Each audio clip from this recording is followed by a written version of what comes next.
वहां पर भी ऋषभ पंत ने क्या बखूबी कैच लिया था, स्टंपिंग बड़ी कमाल की थी। हम कहते हैं ना मोनू की जब आप सेकंड्स के अंदर स्टंपिंग करते वो समझ में नहीं आता, और शायद वहां पर अंपायर भी वो अपील की गई थी, आउट नहीं दिया था उन्होंने, लेकिन थर्ड अंपायर ने आउट दे दिया। तो सटीक यहाँ पर विकेट कीपिंग की गई है यहाँ पर ऋषभ पंत के द्वारा। लेकिन सुमित कुमार ने जो थ्रो मारा है ना, वो शायद 2003 की याद दिलाता है, जहां पर मोहम्मद कैफ ने भी ऐसा ही किया था इंग्लैंड के खिलाफ। मोनू तो ओवरऑल बड़ा मजा आया इस मैच को देखने के बाद। लेकिन गुजरात की टीम जो है वो अपने ही गढ़ में इस तरीके से हारेगी, उम्मीद थी कि गिल का बल्ला चलेगा। आज आई थिंक राशिद खान के अलावा कोई बल्लेबाज चला नहीं, 31 से टॉप स्कोरर डबल डिजिट में आया ही नहीं किसी का राशिद खान टॉप स्कोरर है। वो राशिद खान जो नंबर 8 पे बैटिंग करने आता है। अब देखिए नंबर 8 के बैट्समैन के हाईएस्ट रन है इस 89 रनों में, 89 रनों में, लेकिन कहीं ना कहीं पूरा सरेंडर किया है बल्लेबाजों ने गुजरात टाइटंस के, और एक के बाद एक सारे के सारे बल्लेबाज ताश के पत्तों के ढेर होते चले गए और कोई बैट्समैन विकेट्स पर टिक ही नहीं पाया। और खासकर ट्रिस्टन स्टब्स ने जो गेंदबाजी की बड़ी कमाल की, और ये साई सुदर्शन, ये अंकिता बात कर रही थी जो रन आउट हुए थे, खुद की कॉल थी, लेकिन खुद की कॉल थी अंकिता, और सुमित कुमार का जो थ्रो आया है कमाल कर दिया उस बंदे ने, जिस तरीके का थ्रो किया, अंडर आर्म थ्रो किया और सीधा स्टंप्स पे जाकर लगा, और वहां पर काम ये ऐसे इंपैक्ट आए थे वैसे खेलने शाहरुख खान, लेकिन ये भी खाता नहीं खोल पाए। और आज सिर्फ एक 6 लगा है मोनू, राशिद ने लगा है, उसके अलावा कोई ऐसा बल्लेबाज नजर नहीं आया। ऐसा लग रहा था अपने ही गढ़ में डर के खेल रहे थे। शुभमन गिल कैप्टन है, 8 रन बना के चले जाते हैं, आउट हो जाते हैं, और ऐसी पारी अगर आपके बल्ले से आएगी तो फिर तो आपकी टीम का बेड़ा गर्क हो जाएगा। रिद्वान साहब ने मैच की पहले भी बात करी थी मोनू, और मोनू ने कहा था कि इनका बल्ला नहीं चलेगा, और आई थिंक शायद वो कानों तक आवाज पहुंच गई थी, कानों तक भी। और दूसरी चीज ये कि उन्होंने पता नहीं मैथ्यू वेड को क्यों बाहर कर दिया। आप रिद्वान साहब को अंदर तो जरूर लेके आए हो, लेकिन जो सबसे बड़ा आई थिंक डिसअपॉइंटेड होगी शुभमन गिल एंड कंपनी अंकिता, वो इस बात से होगी कि भैया 20 ओवर भी पूरे नहीं खेल पाए हो। बिल्कुल, आप सिर्फ 17.3 ओवर में ही आपकी पूरी टीम ढेर हो गई। और जब बैटिंग आई दिल्ली कैपिटल्स की तो उन्होंने बड़ा स्ट्रॉन्ग जबरदस्त बैटिंग की। 90 रन चेज करना आई थिंक बहुत बड़ी बात नहीं है। आप ये भी तो देखिए अंकिता कितने ओवर में किए उन्होंने सिर्फ 8.5 ओवर, तकरीबन 9 ओवर में टारगेट चेज कर लिया बड़ी आसानी के साथ। हालांकि आउट जरूर हुए मारने के चक्कर में, बट वो तो हम समझ में आती है क्योंकि वो नेट उनको चाहिए था। आज तो बल्लेबाजी पर पूरा ठीकरा जो है फोड़ना चाहिए। जो गलतियां हुई बल्लेबाजों से हुई, गेंदबाजों ने प्रदर्शन आई थिंक ठीक ठाक किया था। मोनू पावर प्ले में उनके आई थिंक 67 पे 4 विकेट हो गए थे गुजरात के, लेकिन जब आप एक लंबा स्कोर बनाएंगे तभी तो गेंदबाजी भी वहां पर दिखा पाएंगे ना, वो दमखम दिखा पाएंगे। तो बल्लेबाजों ने निराश किया। डेविड मिलर जिनका कमबैक हुआ था, लग रहा था कि किलिंग पारी वो खेलेंगे, लेकिन उन्होंने भी निराश किया। और अब देखिए अगर आप इस तरीके से मैचेस हारेंगे तो डेफिनेटली आपका नेट रन रेट जो है वो सबसे नीचे चला जाएगा, और 7वें नंबर यानी कि 6वें नंबर से गुजरात की टीम जो है वो 7वें नंबर पर मोनू आ चुकी है। और दिल्ली ने क्या लंबी छलांग लगाई है, और हम बार बार कह रहे थे कि शायद टेबल टॉपर की बात हो रही थी, लेकिन नीचे से बात हो रही थी कि 9वें नंबर पर बरकरार है दिल्ली कैपिटल्स की टीम, लेकिन देखिए अब 6वें नंबर पर आ गई। यही चाहिए टीम को, और अगर आगे के मैचेस ऐसे करेंगे तो आई थिंक प्लेऑफ में भी जाना इतना मुश्किल नहीं होगा इनके लिए। मुश्किल नहीं होगा, और यही हम बात कर रहे थे कि भाई क्यों नहीं जा सकती दिल्ली कैपिटल्स, और वो आज देखिए हमने दिखा भी। दो चीजें बड़ी इंपॉर्टेंट है दोस्तों। एक तो ये थी कि भाई दिल्ली कैपिटल्स ने जिस तरीके से वो किला भेदा है गुजरात में, और अहमदाबाद के स्टेडियम में हम लोग तो हाई स्कोरिंग गेम होगा, और यहां से कयास तो ये लगाया जा रहा था कि 180 190 का स्कोर बनेगा, 200 पार का स्कोर हमने लगाया था। लेकिन भाई सवाल उठे थे दिल्ली कैपिटल्स की बॉलिंग पर, लेकिन आज दिल्ली कैपिटल्स की बॉलिंग बड़ी सुपर हिट रही है, और हमें लगा था कि यार दिल्ली कैपिटल्स क्या बॉलिंग में दमखम आएगा, लेकिन ईशांत शर्मा जितनी तारीफ करी इतनी कम है। हर मैच में इस गेंदबाज ने बड़ा इंप्रेस किया है, और आज भी देखिए 2 ओवर में सिर्फ 8 रन और 2 विकेट, और जो वो आउट किया है डेविड मिलर को, वो जो एज लगा इनसाइड है, तो उसके बाद जो गजब का कैच पकड़ा है ऋषभ पंत ने डाइविंग टू हिज लेफ्ट, और बड़ा शानदार कैच पकड़ा था यार। हम हमेशा कहते हैं कैचेस विन मैचेस, और आज डिसीजन मेकिंग भी बड़ा शानदार था मोनू। वो स्टंपिंग जब उन्होंने की थी, और not out I think umpire ने किया था, लेकिन थर्ड अंपायर के पास जब फैसला गया वो फैसला बिल्कुल सही साबित हुआ, और आज वो कॉन्फिडेंस नजर आ रहा था। वो लग रहा था कि शायद जो पुराना ऋषभ पंत था वो लौट कर आ चुका है, और वर्ल्ड कप के लिए तो इनकी टिकट पक्की हो चुकी नजर आ रही है, क्योंकि आप इंजरी के बाद अगर कमबैक करते हो, वो कमबैक इस तरीके से होता है ना, तो लगता है कि भाई वही ऋषभ पंत जो 1 साल पहले नजर आया था, आज वही ग्राउंड पर नजर आया। तो कमाल की बल्लेबाजी तो चलिए, क्योंकि इतने बड़े टारगेट थे नहीं चेज करने के लिए, तो कोई भी बल्लेबाज आके अगर वो 10 रन भी बना देता, वो 10 या 15 रन बना देता, तो मैच अपने आप जीत जाते। लेकिन आज गेंदबाजों ने जिस तरीके से प्रदर्शन किया है, कुलदीप यादव को विकेट्स नहीं मिली, और बार बार हम बात कर रहे थे कि शायद एक्स फैक्टर होंगे टीम के, लेकिन आज आउट ऑफ द बॉक्स कई सारे प्लेयर्स नजर आए। लेकिन कुलदीप यादव ने बड़ी अच्छी गेंदबाजी की है, शायद 16 रन कुछ दिए, एक और उनका महंगा रहा था, एक और पिट गए थे, वरना तो बड़ी अच्छी गेंदबाजी उन्होंने भी की है। और कहीं ना कहीं ऋषभ पंत ने आज जो काम किया विकेट के पीछे, वो भी बड़ा कमाल किया, और आज भी नॉट आउट आए हैं। देखिए जब कैप्टन नॉट आउट आता है तो फिर एटमोस्फेयर देखिए आप, ना सिर्फ ड्रेसिंग रूम पर बल्कि मैदान पर अलग ही लेवल का दिख रहा था।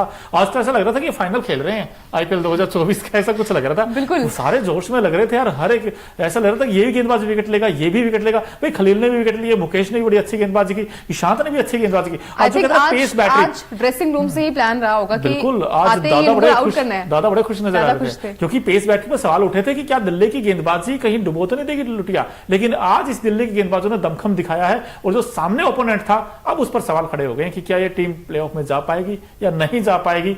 ये एक बड़ा क्वेश्चन मार्क रहेगा गुजरात टाइटंस के लिए, क्योंकि गुजरात टाइटंस ने आज टू बी ऑनेस्ट तीनों डिपार्टमेंट्स में बड़ा खराब खेल खेला है, लेकिन अगर अच्छा खेल खेला तो वो दिल्ली ने खेला। भाई आज तो कंप्लीट पैकेज दिखा है। अगर इसी तरीके से टीम जीतती रही, आज देखिए लगातार दूसरी जीत आ गई इनकी, और दूसरी जीत जब आती है तो फिर भाई कॉन्फिडेंस भी बढ़ता है, हर एक मैच बड़ा इंपॉर्टेंट हो जाता है। ऐसे में भाई टॉप 4 अगर देखा जाए तो कहीं ना कहीं हल्का सा एक स्लाइट विंडो तो खुला है जिनके लिए।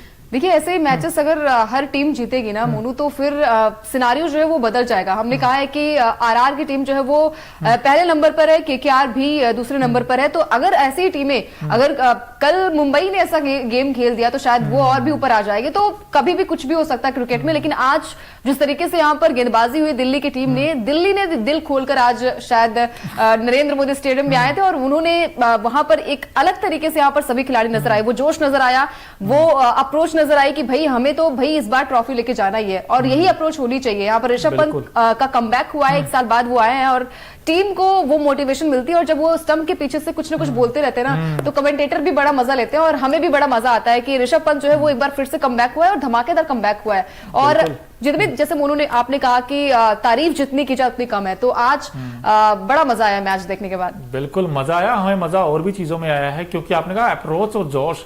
भाई एक खिलाड़ी ऐसे भी था जिसकी अप्रोच भी और भी अच्छी लगी और जोश भी बड़ा अच्छा लगा। तो गुजरात वर्सेस दिल्ली का ये जो मैच था, एक खिलाड़ी ने बड़ी महफिल लूटी है। तो हमारे खास सेगमेंट है भाई Okinawa effective player of the match कौन है, क्योंकि ओकिनावा की स्कूटी कोस्ट इफेक्टिव तो है ही है, माइलेज बड़ा अच्छा देती है। उस खिलाड़ी ने बड़ा अच्छा परफॉर्म करके दिखाया। देख ही लेते हैं भाई, आपको सामने अभी आने वाले हैं। ये देखिए आज के हीरो हैं ये। वैसे देखा जाए भाई नाम है मुकेश कुमार, अब इनका बड़ा फीका गया था अब तक का आईपीएल, लेकिन आज इन्होंने बड़े दमखम के साथ गेंदबाजी की। भाई 2.2 ओवर में सिर्फ 14 रन और 3 विकेट्स आउट किए हैं इन्होंने।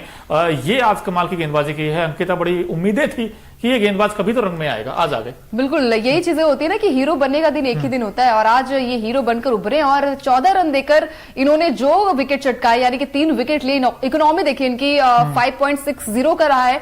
तो मुकेश ने इंप्रेस किया है, लेकिन आज आई थिंक सभी ने इंप्रेस किया है मोनू, और मुकेश ने 3 विकेट लिए और जो अप्रोच नजर आई है शायद यही आगे के मैचेस में दिखे तो फिर इनकी तारीफ ही होगी, बुराई कौन करेगा। भाई सर पहला जो विकेट गिरा था वो भी मुकेश कुमार ने लिया, और फिर राशिद खान बड़े खतरनाक लग रहे थे, उनका विकेट भी मुकेश कुमार ने लिया। और मुकेश कुमार जाने जाते हैं कि रेड बॉल के साथ हो चाहे व्हाइट बॉल के साथ, उनका मूवमेंट तो रहता है, लेकिन इस बार तो नजर ही नहीं आता। आज ठीक है, कम से कम आज तो सारे बॉक्सेस ठीक हो गए हैं। आज कोई मतलब ऐसी गलती नजर नहीं आ रही कि जिसे हम देख। वही चीजें होती है ना कि अगर आप मैच जीत जाते तो आपकी तारीफ होती है, हारते तो आपकी बुराइयां होती है। तो आज गुजरात की टीम में बिल्कुल भी वो अप्रोच नजर नहीं आई कि अपने ही ग्राउंड पर हमें कैसे जीतना है।